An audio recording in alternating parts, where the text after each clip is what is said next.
Hello and welcome back to another quick skill lesson, and today we are learning to use alliteration. I love alliteration. It can be used in all sorts of different situations. I think it's wonderful for poetry especially, but you know what, popping it into a piece of writing can really enhance the sound and the flow of it. What am I talking about? Well, alliteration is when we write sentences and the words in the sentences start with the same sound. Yeah, the same sound at the start. Same sound at the start. You know what? I quite like that one. Same sound at the start. In that is some alliteration. Not every word in that sentence uses alliteration, but it's when we have a sentence that has that same sound. So look, I've given you some example sentences here. We have got tall towering trees tremble in the wind. Okay, we've got tall towering trees tremble in the wind. Hey, interesting. I didn't underline that T. Could you think why I did not say that that is alliteration? Tell your partner or whoever you're with now, pause. The reason it's not alliteration is that does not make a t sound. It makes a sound. That's not alliteration. Well, it could be alliteration if I had lots of words with a sound, but in this line, I don't. Calm, cool kids kick about on the grass. Calm, cool kids kick. That is alliteration. But wait, Mr. Jordan, they're different letters. But remember, I said that alliteration is the same sound at the start of the words. So, calm, cool kids kick about on the grass. 3, funny fish phone furiously. It's a funny language, isn't it? The English language, when a PH can make a f sound. Yeah? Actually, I tell you what, I've got a little challenge for you here. I am going to write you a word, and I wonder, just thinking about the sounds, if you know what that word could be.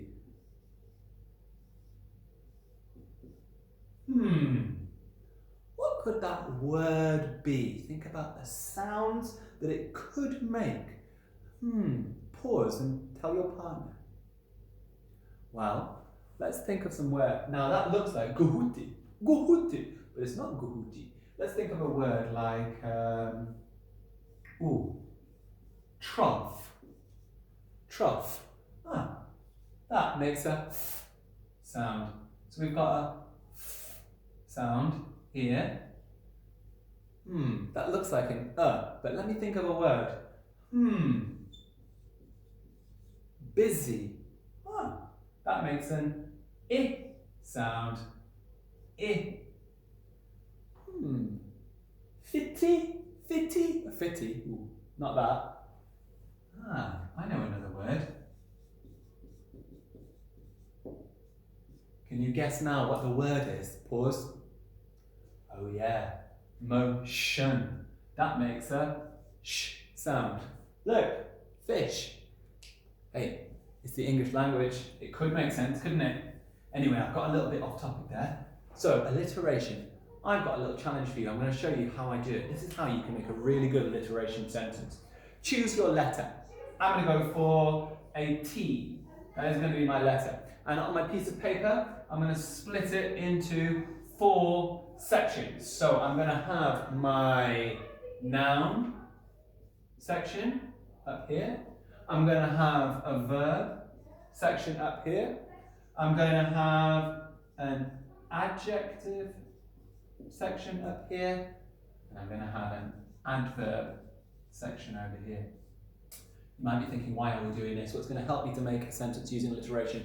I'm going to think of as many words beginning with T for each of these sections, yeah? If you've forgotten what nouns, verbs, adjectives and adverbs are, there are some quick skill lessons that you can go back and look at where myself and Mr. Keeling have told you all about what each of these are. Right, nouns. Now these are things, places or people. So I can think of, a tank, a tree, maybe you can think of some more, a telephone, a tower. Okay, that'll do for my nouns. I'm going to think of some verbs. Verbs are action words beginning with T. I could have talking, to talk, to tremble, to... Can't really think of any more. I'm sure there are loads. I'm going to keep thinking about that one. Ooh, tickle. It's a good word, isn't it? Tickle. Adjectives, these describe nouns. What could we have? We could have something that's tall, something that's tiny, could have a terrible thing. Could have a... Ooh. Do you know what? I'm going to leave it at that until I think of another one. So I've got tall, tiny, terrible. Adverb, these describe verbs. How do I talk? I could, we've got terrible, but I can also speak terribly. Yeah, can't even think of any more. So, adverb, describing how I do something. Wonder if I wrote myself any down to help me, but I didn't. Adverb, terribly. I'm going to pause there because I can't off the top of my head think of any more T's to do with adverbs. Do you know what? You could think of loads more T's though, I'm sure. So I'll tell you what I'm going to do now is I'm going to pick some of these and I'm going to turn it into a sentence. So let me see, what can I think of? I could have a tiny telephone. Oh, I like this word. A tiny telephone trembling terribly. A tiny telephone trembling terribly. There you go. Tiny telephone trembling terribly. That's a sentence using alliteration. What else could I take out of that? I could have a tall tower talking quickly. Not every word, and it needs to be alliteration. If my brain was working quicker, I could probably think of loads more. But I'll tell you what, this is your job. I would like you to pick some letters. I want you to do exactly what I've done here. In fact, I'll write it back up on the board for you. I want you to do exactly what I've done here. I want you to split it into 4, pick some letters, and then I want you to come up with as many little sentences you can using alliteration around that letter, okay? I want you to write them down, maybe give me 5 or 6, write them down, full sentences, capital letters at the start, full stop at the end. Remember, not every single word needs to have alliteration in it. And then I want you to email them in to me, pop them onto Google Classrooms. That's your next task. Off you go.